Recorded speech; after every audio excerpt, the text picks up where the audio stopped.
Olá galera, Hello World! Estamos aqui na aula 39 do curso DSOS, Desenvolvendo Sistemas Operacionais Simples, e vamos dar início à introdução ao sistema de arquivos. Eu vou mostrar para vocês alguns conceitos importantes sobre o sistema de arquivos e sobre o sistema que nós vamos trabalhar durante esse curso, ok? Fique ligado e vamos começar!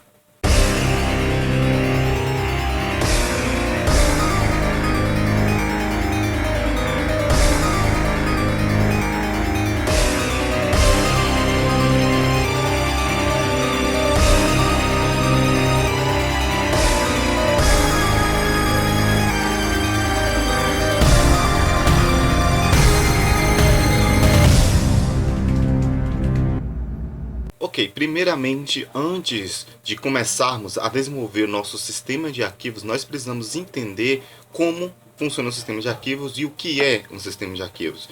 Nas primeiras aulas aí desse curso, eu disse que eu não ia desenvolver, focar em um sistema de arquivos pronto. Eu ia fazer uma lógica de organização de arquivos. Porém, pensando bem, comecei a perceber que criar essa lógica seria muito mais complexa do que eu colocar em prática um sistema de arquivos que eu já tinha estudado, seria muito mais simples do que minha própria lógica. Então já existem sistemas prontos, lógicas prontas, mas nós podemos desenvolver nossos próprios, ok? Então vamos dar início aqui. Nós precisamos entender o que é um sistema de arquivos. O sistema de arquivos é um sistema que permite organizar os dados brutos de um disco.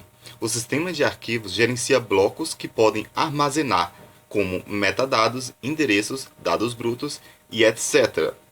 Na MBR, que é o Registro Mestre de Inicialização, contém estruturas destes sistemas, e cada sistema de arquivos tem sua própria estrutura. Então, a curto modo grosso falando, aqui nós temos aqui um sistema que ele vai organizar os dados brutos. O que é um dado bruto de um disco? São os dados caracteres de cada arquivo, seja códigos binários, dados textuais, etc. Todos esses dados são os dados brutos, que são salvos na área de dados. Então o sistema ele vai formatar o disco, organizando esses dados em partes e podendo identificar esses dados de cada arquivo através dos seus metadados, das suas propriedades, seus endereços, que nós vamos explicar sobre a lista de clusters no FAT, e os dados brutos, certo? Então o sistema de arquivos ele organiza esses dados.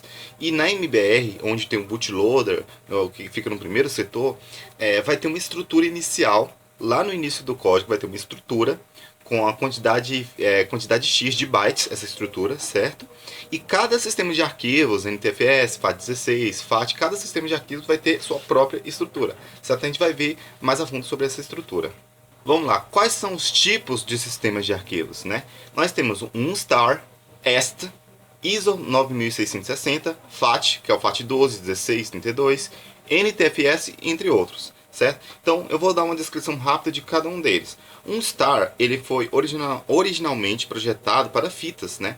E é muito fácil de implementar e você pode encontrar muitos exemplos de códigos pela internet por aí, certo? Então ele é muito fácil e ele foi feito para fitas no passado, ok? O est, que tem com est2 e est3, ele é um sistema que foi baseado no conceito de inodes, que significa nós de informações, certo? No início dos anos 1990 até no início de 2000, ou seja, basicamente quase uma década aí. Ele serviu como sistema de arquivos do Linux, né, tem suporte nativo para direitos de propriedade, acesso do Unix, links simbólicos e físicos e outras propriedades comuns, né, entre sistemas operacionais do tipo Unix. Já o ISO 9660 ele foi definido por padrão para CDs ROMs. Ele é amplamente utilizado em mídia DVD e também pode estar presente em pendrives ou discos rígidos. As especificações estão disponíveis sob o nome ECMA 119, certo? Então é um sistema de arquivos próprio para DVDs e CD-ROMs, ok? O FAT, como tem o FAT12, 16, 32, ele é um sistema simples que foi feito por padrão para disquetes, certo? Ele era projetado para as primeiras mídias de armazenamento quando tinham tamanhos menores, por isso não suporta arquivos acima de 4 GB, certo? Então, para suprir essas necessidades, veio o NTFS, que significa New Technology File System, ou nova tecnologia de sistema de arquivos. É o sistema nativo do Windows NT, certo? Ele foi feito junto com o Windows NT. Ele oferece recursos de segurança, como controle de acesso, sistemas Unicode e suporta discos bem maiores do que o FAT suportava, certo? Então o FAT ele foi feito para disquetes, discos menores e não suportava um arquivo acima de 4 GB. Então para isso o NTFS surgiu para poder trabalhar em discos maiores como os HDs modernos. Okay? Existem outros sistemas de arquivos também, como o HPFS, né? E entre outros. Então, esses sistemas de arquivos são sistemas básicos, tirando o NTFS, certo? Exceto o NTFS. Mas daqui para cima são os sistemas de arquivos iniciantes, para iniciantes. Vamos ver quais são as operações fundamentais de um sistema de arquivos. O que o sistema de arquivos deve ter? Primeiro, ele deve rastrear o espaço disponível, o espaço livre disponível, ele faz um mapeamento desse espaço, certo? De todo o disco. Segundo, ele deve rastrear ou mapear qual bloco pertence a qual arquivo. Então ele vai ter um bloco, ele vai falar, opa, esse bloco pertence a determinado arquivo, esse outro bloco pertence a outro arquivo. Então ele vai ter um mapeamento também de qual arquivo pertence a qual bloco, certo? Terceiro, ele cria novos arquivos, do inglês create. Quarto, lê dados de arquivos existentes, como do inglês read. Quinto, atualiza dados nos arquivos, do inglês update. E sexto, deleta arquivos existentes do disco, do inglês delete. Então, se vocês perceberem aqui, create, read, update e delete forma a sigla CRUD. CRUD é frequentemente utilizado em banco de dados. Criar arquivos, ler arquivos, atualizar arquivos e deletar arquivos. Então o CRUD ele é frequentemente utilizado em banco de dados na programação dos tempos modernos. Isso significa que o CRUD também é utilizado nos sistemas de arquivos, pois o sistema de arquivos é como se fosse um banco de dados gigantescos de um HD, certo? Um banco de dados principal de um sistema operacional é o sistema de arquivos, ok? Então depois que a gente entendeu as operações, vamos entender agora sobre o sistema de arquivos que nós vamos trabalhar, que é o FAT. O FAT ele significa File Allocation Table, ou tabela de alocação de arquivo. É um sistema muito simples, né, que foi escrito por Bill Gates. É nada mais que uma lista unida de clusters em uma tabela gigantesca. Então imagine uma tabela cheia de números e esses números é uma lista junta e essa lista ela serve para poder processar um encadeamento de listas, certo? Então isso é a tabela de alocação de arquivo que chamamos de FAT. O FAT ele utiliza pouca memória e é um dos, se não o sistema de arquivos mais básico em uso hoje. Okay? Então, se você quer desenvolver um sistema operacional com sistema de arquivos, o FAT ele é ideal para você desenvolver, porque é um sistema que você pode criar arquivos legais, arquivos maiores, certo? Você pode ter um sistema muito legal no seu sistema operacional e ele é básico de implementar, certo? E é apenas uma lista de clusters. Ok. Então vamos entender os tipos de FAT, os tipos de sistema de arquivos FAT. Nós temos o FAT12, FAT16, FAT32, SFAT e VFAT. Existem muitas versões diferentes para o sistema de arquivos FAT, mas cada versão foi projetada para um tamanho diferente de mídia de armazenamento, certo? Então, por exemplo, o FAT12 foi feito com uma mídia de um determinado tamanho, FAT16 para outro tipo de mídia, FAT32 para outro tipo de mídia, etc. De acordo com que foi surgindo mídias de armazenamento na tecnologia, foi se desenvolvendo novos sistemas de arquivos FAT com tamanhos de endereçamento diferentes. Então vamos entender os tamanhos de endereçamentos aqui. O FAT12 ele foi projetado para disquetes e pode gerenciar um tamanho máximo de 16 megabytes, de até 16 megabytes, certo? Porque ele usa 12 bits de endereçamento do cluster, ok? Por isso se chama FAT12, ele usa 12 bits. 12 bits é o que? Digamos que você conta aí de 000 até FF8. Isso é 12 bits, ok? Esse número, FF8, é um número de 12 bits, ok? Então esse número é o limite de endereçamento de cada cluster dentro da tabela de alocação de arquivos, ok? Para o FAT12. Já para o FAT16, como ele foi projetado para os primeiros discos rígidos, ele pode lidar com um tamanho máximo de cluster de 64 KB vezes o tamanho do cluster, certo? Então, já que 16 bits é 2 bytes, um número de cluster ele pode endereçar do cluster 0000 até o cluster FFF8, certo? FFF8 é um número de 16 bits, por isso chama FAT16, certo? Porém, um número de 16 bits como FFF8, ele vai até 65.535 bytes, certo? Isso significa que é 64 KB de endereçamento vezes o tamanho do cluster, certo? Então, quanto maior o disco rígido for, maior será o tamanho do cluster, o que leva a uma grande quantidade de espaço livre no disco, certo? Então o FAT16 tem essa vantagem, porque ele mapeia 64 KB vezes o tamanho do cluster, ok? Então vamos lá, o FAT32, ele foi apresentado no Windows 98 e Windows 95B, e o FAT32 ele resolveu alguns problemas do FAT. Agora o tamanho máximo de 64 KB do sistema anterior é completamente precedido, ok? Isso já é totalmente resolvido esse problema. Este nome FAT32 ele é um pouco incorreto, pois os primeiros 4 bits principais do número do cluster de 32 bits são reservados e nunca foram usados. Então assim, o FAT32 é mais correto você chamar ele de 28 bits. Por quê? Porque esse sistema você não utiliza os 32 bits do endereçamento de cluster, você utiliza apenas 28 bits dele, porque os 4 bits não é utilizado, certo? Então é mais correto nós chamarmos de FAT28, por ser 28 bits de endereçamento, e não FAT32, certo? Então justamente por esse endereçamento de 28 bits, esse sistema ele pode lidar com no máximo 256 MB de cluster por cada partição. E isso permite que discos rígidos, muito grandes, ainda mantenham tamanhos de cluster razoavelmente pequenos, e assim reduz o espaço livre entre os arquivos. Então assim, já o SFAT, ele é como se fosse um FAT32, mas de 32 bits, enquanto que o FAT32 é um FAT de 28 bits de endereçamento, o SFAT ele é um FAT32 de 32 bits de armazenamento, certo? Então ele é um sistema que pode armazenar muito mais arquivos e muito mais endereçamento de cluster, muito maior, certo? Eles eram usados em cartões SDXC criados pela Microsoft, né? E ele também permite extensões menores, certo? É basicamente o FAT32, 32 bits por entrada FAT, com extensões menores. Já o VFAT, ela é uma extensão do sistema de arquivos FAT. Ela tem a capacidade de usar nomes de arquivos longos, até 255 caracteres, correto? E ele foi introduzido pela primeira vez no Windows 95.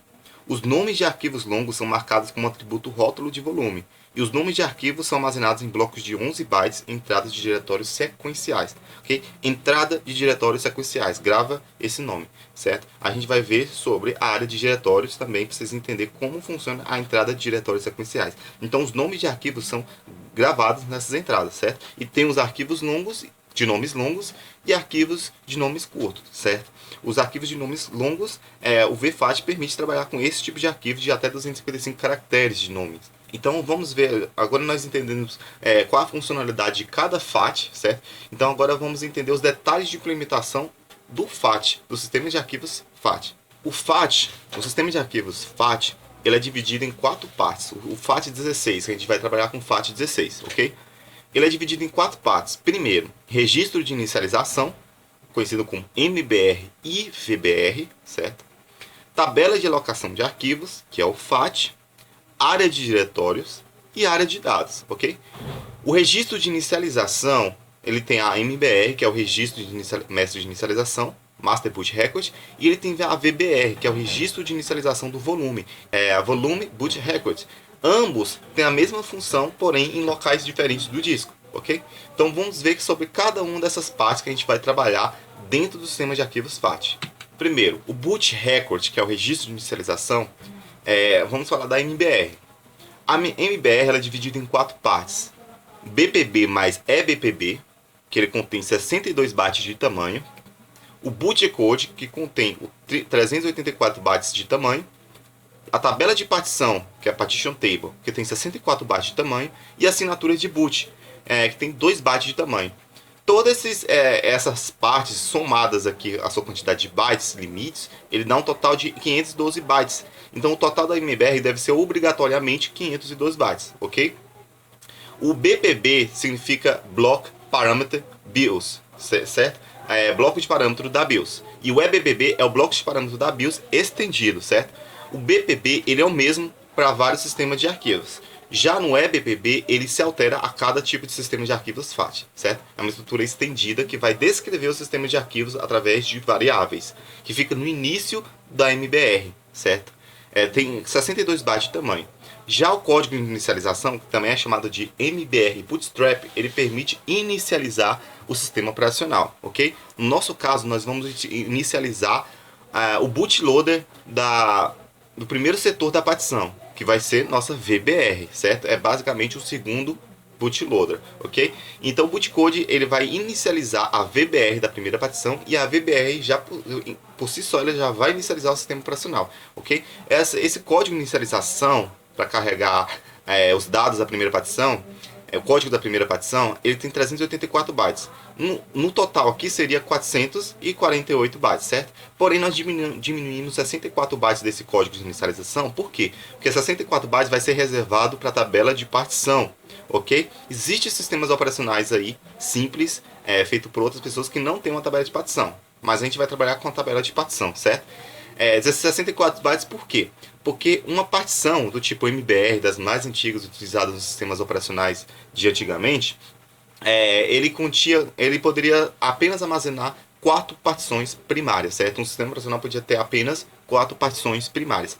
Cada partição ela tinha uma entrada de 16 bytes, certo? Se tem 4 partições vezes 16 bytes cada partição, isso significa que dá 64 bytes, certo? Então ela é uma estrutura que fica no final do código da MBR, certo? Vamos dizer, os últimos 64 bytes antes da assinatura, certo?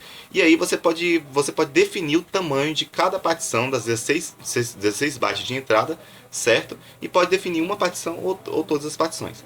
Já a assinatura é o que identifica se o código contém um sistema operacional, se o disco contém um sistema operacional, certo? Então essa assinatura também é obrigatória, que é o AA55 no final do bootloader. Isso tudo totaliza 512 bytes, certo? Porém, existe também no primeiro setor da primeira partição ativa, no primeiro setor da partição ativa, vai conter uma VBR e nessa partição vai conter todo o sistema operacional, certo? Essa VBR vai carregar o sistema operacional. Então a MBR carrega a VBR na memória e a VBR carrega o sistema operacional, ok? Então vamos ver sobre o segundo bootloader, que é a VBR, Registro de Inicialização do Volume.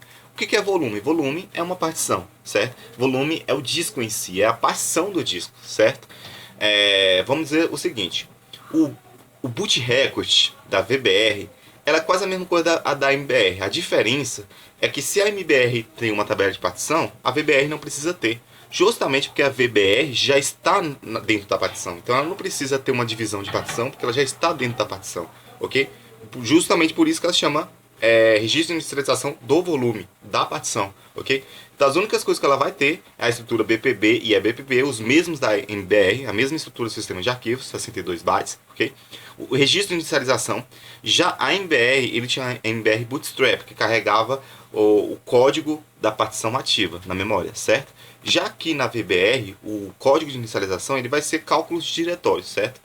Alguns programadores desenvolvendo sistemas operacionais, eles optaram por fazer os cálculos diretórios direto na MBR. Deixava a VBR vazia, certo? Aqui no nosso caso nós vamos dividir MBR Bootstrap para o MBR e o código de inicialização do sistema operacional para a VBR, certo? Que é um código que vai ter cálculos diretórios, vai carregar os arquivos do sistema de arquivos do sistema operacional. Ele vai ter um total de 448 bytes, correto? E mais assinatura de 2 bytes. Né? Então, percebam assim, aqui que na MBR nós temos um código de inicialização com um limite maior de capacidade, 384. Então não pode ser um código tão grande, tem que ser um código simples, que só apenas carrega o código da partição ativa. Já no caso aqui da VBR, existe um código que a capacidade de armazenamento é muito maior.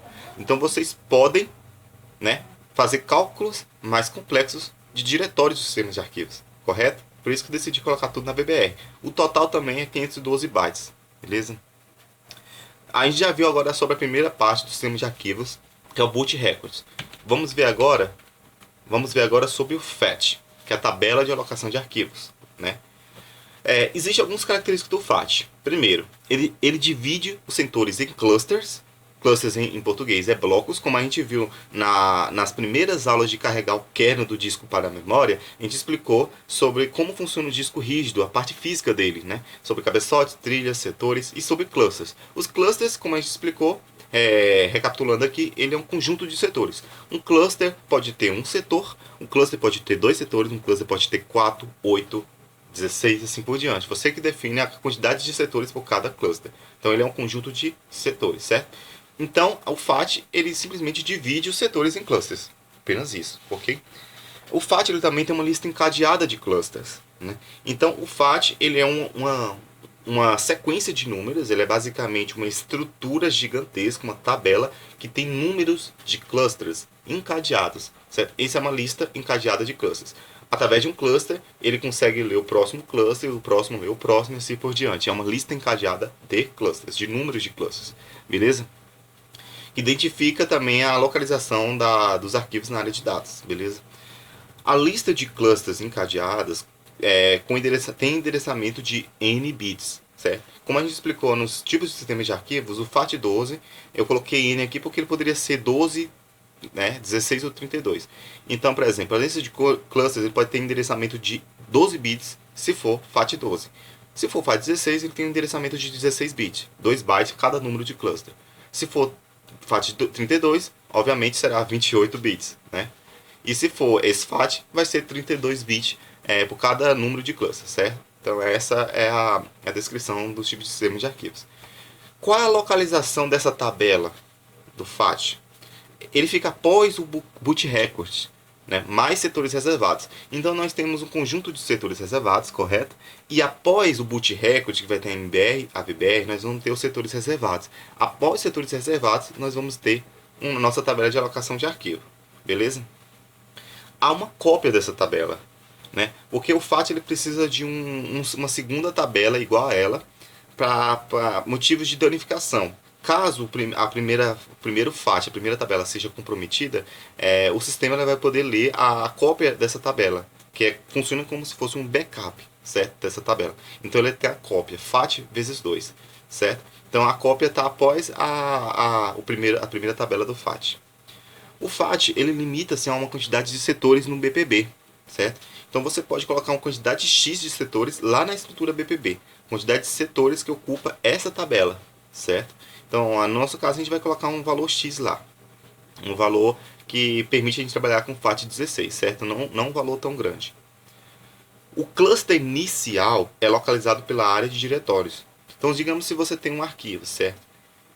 Cada arquivo ele é identificado dentro da área de diretórios por entradas, ok? E aí, cada entrada de arquivo vai ter suas propriedades.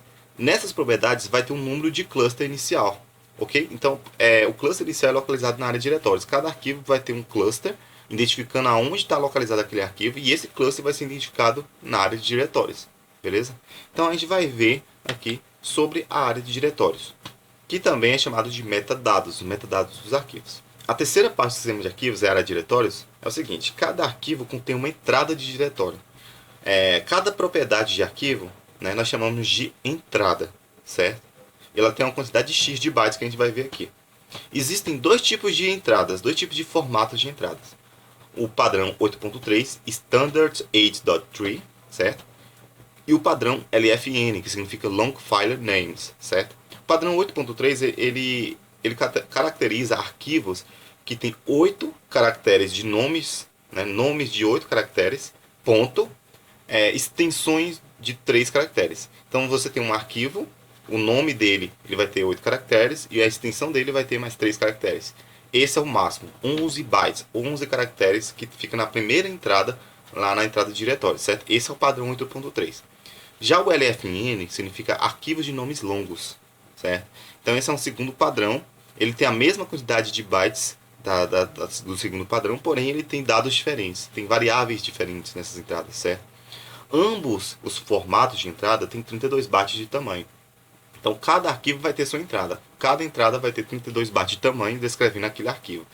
Quais são os dados e variáveis que estão nessas entradas de diretórios de cada arquivo? Elas são as propriedades de arquivos. Por exemplo, o nome do arquivo, né, seguindo o padrão 8.3, 11 bytes. Atributo do arquivo, se o arquivo é diretório, pasta, arquivo, se é volume. Data de criação do arquivo, data de modificação do arquivo, data de acesso do arquivo, tamanho em bytes do arquivo e a localização do cluster inicial do arquivo. Como eu falei aqui na primeira vez, o cluster inicial é localizado pela área de diretório, certo? Que lê lá no FAT. Aqui diz também que tem a localização do cluster inicial do arquivo, um número que vai localizar aonde que o arquivo está armazenado no disco, certo? Limita-se a uma quantidade de entradas no BPB, certo? No BPB, assim como o FAT, você coloca a quantidade de setores na estrutura, certo? que ocupa a tabela de alocação de arquivo no disco. No caso da área de diretório, você coloca um número, quantidade de entradas que pode ter, certo? Lá na estrutura BPB também. A gente vai ver nas aulas práticas. Qual a localização dessa área de diretórios? Ela fica após a cópia do FAT, certo? Após a cópia do FAT e antes da área de dados. Então, como nós temos o boot record, FAT, área de diretórios e área de dados, certo? Após a cópia do FAT, vai ficar a área de diretórios. Então, assim, o FAT vai ficar após o boot record, então ele vai ficar em BR, VBR, depois os setores reservados, depois vai vir um primeiro FAT, depois vai vir um segundo FAT, que é a cópia, e após isso vai vir a área de diretórios. E após a área de diretórios vem a área de dados, certo? Essa é a formatação do disco, ok? Do FAT16. Então vamos ver agora sobre a área de dados. A área de dados também é conhecida como dados brutos de arquivos, certo? Que pode ser dados binários ou dados textuais. A alocação permite ter uma alocação numa quantidade de bytes, certo? Então você pode alocar o disco usando o código assembly, certo? Numa quantidade de bytes. Essa vai ser a área de dados, certo? Armazena-se dados brutos de arquivos, certo? Então se você vai salvar um arquivo, né, seja ele binário ou não, você vai salvar os dados dele, os caracteres que está dentro daquele arquivo. Então, nessa área de dados alocada, você vai armazenar os dados brutos de arquivo, certo? Qual a localização da área de dados? Após a área de diretórios, óbvio, né? É a última localização do disco, é a área de dados, certo? Ela limita-se ao tamanho do VHD em megabytes, menos o tamanho do FAT, menos o tamanho do diretório, certo? Então, se você tem o tamanho do VHD, certo? Em megabytes. O FAT, ele tem uma quantidade de tamanho limitada no BPB, certo? A área de diretórios também vai ter uma quantidade de tamanho limitada também no BPB, certo? A área de dados, ela vai ser um tamanho do VHD menos o tamanho do FAT menos o tamanho da área de diretórios. E aí você constrói um tamanho da área de dados, ok? A gente vai ver sobre o VHD, sobre como funciona o VHD e o tamanho dele e a sua ligação com essas partes do sistema de arquivos. A localização dos dados de cada arquivo é identificada por cada número de cluster no FAT. O que acontece? Se você tem uma entrada de diretório com as propriedades do arquivo e lá tem um número de cluster indicando aonde está o arquivo na área de dados, certo? Esse número de cluster ele vai ser identificado lá na tabela de alocação de arquivos e vai ser identificado originalmente na entrada de diretório, certo?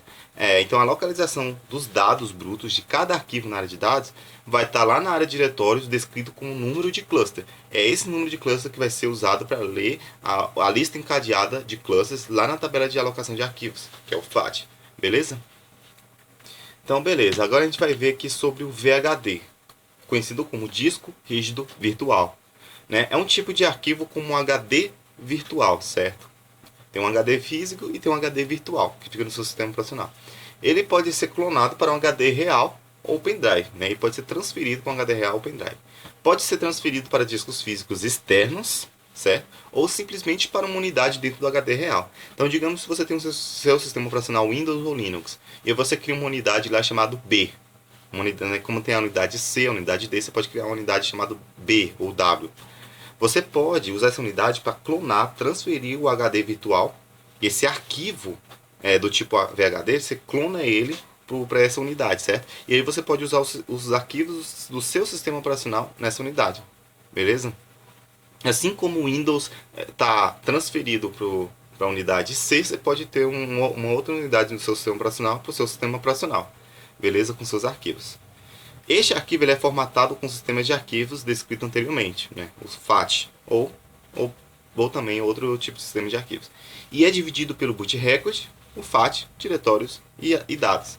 Então, o tipo de arquivo VHD ele vai ser dividido pelo registro de inicialização, a tabela de alocação de arquivos, a área de diretórios e a área de dados. Dentro do arquivo VHD vai ter todas essas áreas, vai ter toda essa divisão.